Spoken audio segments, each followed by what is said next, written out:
que tudo na vida tem um pagamento, então se lembre, o que você está fazendo com a sua vida, você terá um pagamento no final dela, querendo você ou não, independente das tuas raivas e das objeções que passam na tua cabeça com relação a Deus, ao diabo, ao inferno, aos demônios, e toda e qualquer circunstância que você possa ter enfrentado na vida, perceba, na vida tudo tem um pagamento, quer seja bom ou mal, nunca tira isso da tua cabeça, na vida sempre tem um pagamento, e eu quero garantir a você, todos nós somos, como se diz, o gestor de tudo aquilo que nós estamos fazendo com a nossa vida. Você não vai atribuir a culpa dos teus fracassos ou até mesmo das tuas derrotas e muito menos da tua perdição ou da tua salvação a outras pessoas. Tudo isso só diz respeito a você mesmo. Quer dizer, você que é ser salvo não vai atribuir essa culpa de ser salvo ou até mesmo esse peso de ser salvo na vida dos outros, porque cada um precisa fazer a sua parte. Por isso que Jesus diz assim: quem quer vir após mim, pega a sua cruz, ou nega-se a si mesmo, pegue a sua cruz e faz o quê? E siga, entendendo que o evangelho não é uma obrigação. Ouça isso que eu vou falar aqui, isso pode ser chocante para você. O evangelho não é uma obrigação. Deus, na pessoa do seu Filho, não obrigou ninguém a lhe seguir. Seguir a Deus ou seguir a Cristo ou recebê-lo como Senhor e Salvador é uma escolha pessoal, pelo qual você deve entender que Deus não está obrigando ninguém a lhe seguir. Se a igreja te cansa, então para de vir nela. Ou então, para ficar muito mais, como se diz, para soar bem no teu ouvido, se Deus está te cansando, para de servi-lo, porque automaticamente nós temos a atitude de meninos achando que Deus parece estar feliz com essa nossa atitude. Se você não suporta servir mais a Deus, não sirva. E a única coisa é que você não pode se arrepender no amanhã, porque tudo na vida tem um pagamento. Eu não sei se você está começando a entender isso aqui. Tudo na vida tem um pagamento. E ele começa, Paulo vai dizer o seguinte: você sabe que Coríntios é uma das cidades, uma das metrópoles muito rica, e automaticamente operava dentro dessa cidade variedade de deuses. Havia muitos deuses que as pessoas adoravam, havia muita idolatria. Então, em detrimento da idolatria que havia, também havia uma força que lutava contra o evangelho. Só que a Bíblia vai dizer que Coríntios foi fundada uma das igrejas ou das congregações mais poderosas. Por quê?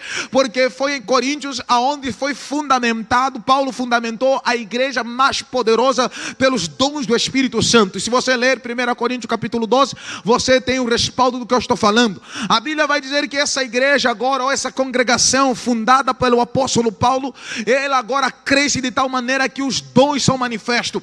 É uma igreja poderosíssima, é uma igreja extraordinária, é uma igreja de grande influência, é uma igreja que carregava sobre si a responsabilidade de favorecer as pessoas pelo qual frequentavam o lugar de adoração a Deus. Só que pelo qual também nós podemos entender que não bastasse ter um lugar que se adorava ao Deus verdadeiro, havia muitos outros lugares que se adorava a deuses falsos. Ou então, a prática da idolatria era muito permanente dentro de Coríntio. Isso que Paulo vai começar a descrever algo interessante para nós, e você começa a perceber no versículo de número 14, ele diz assim: portanto, meus amados, ouça, meus amados, fugi da idolatria. O que é idolatria? A idolatria é a adoração a falsos deuses ou a imagens, aquilo que não é merecedor de ser adorado. Você percebe que isso mais quando nós voltamos para determinadas denominações, e se olharmos também para o sistema católico, as pessoas ainda exercem a adoração à imagem, trazendo para a consciência do ser humano que por meio daquelas imagens eles serão favorecidos, eles serão tocados, eles serão abençoados, mas nada disso é verdade, porque é uma prática de adoração a um Deus que não é o verdadeiro Deus. Por isso Deus não se agrada com o ato de que? Idolatria. E você sabe que também idolatria não basta ter adoração a imagens, ou até mesmo a seres espirituais como demônios ou o diabo. Você percebe que tudo aquilo que rouba a adoração do verdadeiro Deus se torna uma prática de idolatria. Se você não entendeu, pega isso aqui. Quando aquilo na tua vida que rouba o tempo do Deus verdadeiro, a adoração ao Deus verdadeiro, é uma prática de idolatria. Se você não entendeu, vai entender melhor. Se o teu celular rouba a adoração ao Deus verdadeiro, se a tua TV em casa rouba o tempo de você adorar o Deus verdadeiro, quando você troca a pessoa de Deus por novela, quando você troca a pessoa de Deus por um passeio, quando você troca, eu não estou dizendo que o ser humano não vai ter lazer. Uma coisa é ter lazer programado, outra coisa é você viver uma uma vida desprogramada e colocar naquilo que era para Deus e colocar os teus interesses esses que te levam a uma prática de futilidade na vida, que não te edifica, não fortalece a tua fé, não edifica a tua fé, e automaticamente acaba se tornando uma prática de quê? Idolatria. Tudo que te leva a trocar a adoração ao Deus verdadeiro é uma prática de idolatria. E se pudermos ver atualmente o que temos de idólatra dentro da igreja, o que temos de pessoas idólatras dentro do nosso meio. Pastor, como assim? Deixa eu te explicar. Quantas vezes as pessoas estão arranjando desculpas fúteis que não têm respaldo, e automaticamente você vê que ele perde às vezes a oportunidade de adorar a Deus, possa ser na igreja ou fora da igreja, ou até mesmo em sua própria casa. Tem gente já não cultivou, ou então já não tem a cultura de orar mais em casa, de jejuar em casa, ou de ler a palavra em casa, de ter um devocional com Deus. Por quê? Porque ao acordar pela manhã, você vê que o Zap já toma o lugar de Deus. Ao acordar pela manhã, as redes sociais já tomam o lugar de Deus. Eu não estou dizendo que as redes sociais são más, não. As redes sociais é neutra, depende de quem usa. Se você não tem disciplina, ou você não é disciplinado para usar as redes sociais, você começa a atrapalhar a tua conduta de vida, ou até mesmo a desenvoltura da tua vida mediante as 24 horas do dia. Quantas vezes perdemos tempo com coisas que não nos ajudaram, não nos melhoraram, não fizeram nos fortalecer, não fizeram nos crescer, não fizeram nós sermos muito mais ainda abençoados do que devíamos ser. Por quê? Porque trocamos as coisas, nós trocamos a cabeça pelos pés, e você percebe que há uma fobia no nosso meio. Que fobia é essa? É quando o ser humano parece que se sente carente de ser aceito nas redes sociais, é que bater no peito que todo mundo tem que curtir aquilo que você posta. E eu deixo te dizer uma boa notícia: é muito bom ter uma rede social, mas é muito ruim quando ela está tirando o lugar do verdadeiro Deus na tua vida. É muito ruim quando ela começa a roubar, a atrair você para uma prática indesejada na presença de Deus. E eu começo a ver, olha para cá, eu começo a ver essa realidade. Por quê? Porque quando Paulo vai dizer no versículo 14: amados irmãos, não quereis que vocês sejam idólatras, eu vejo a prática de idolatria em pequenas coisas. Até então você achou que idolatria é só adoração a estátuas, é só adoração a seres espirituais, mas idolatria também é quando você ama mais a fazer as coisas do teu interesse e deixa as coisas que interessam realmente a tua alma e o teu espírito para trás. Idolatria também é quando você perde tempo com coisas que não te abençoam e não te edifica. Quando você começa a usar o tempo que Deus te deu para coisas que não abençoam a tua vida, você começa a se tornar tanto idólatra. Por quê? Porque você começa a gostar tanto daquilo que você faz, você começa a amar tanto aquilo, começa a amar tanto a novela, tanto o filme, ou até aquele momento de ficar dentro de casa apenas perdendo o tempo com a Netflix.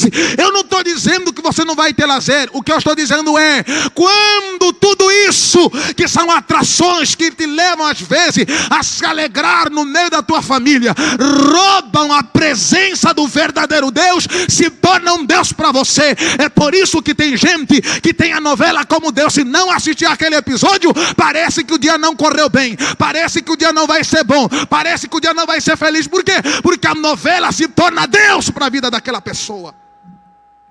Por favor, me dá só uma melhor aqui no microfone. Aquilo se torna uma prática de idolatria, uma adoração. E você percebe o quanto nós temos de idólatra dentro da igreja? Vários. O quanto temos de idólatra dentro das nossas igrejas? São muitas pessoas. E você percebe que isso aqui tem ferido o coração de Deus.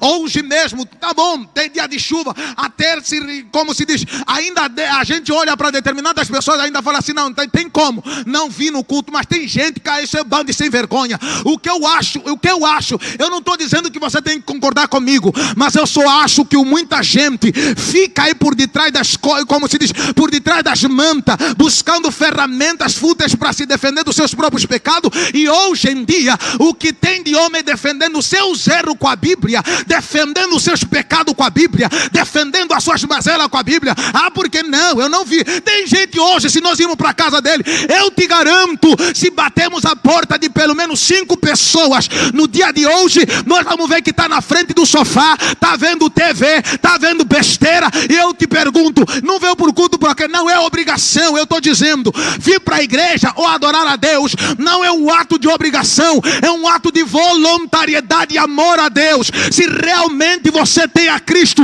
como Senhor e Salvador, você precisa tomar conhecimento de que Deus não está te obrigando, Deus não está te esforçando, Deus está querendo que você tenha percepção clara do que você está fazendo. Estar na igreja não é obrigação, porque isso aqui não é uma jaula que aprisiona as pessoas, não é.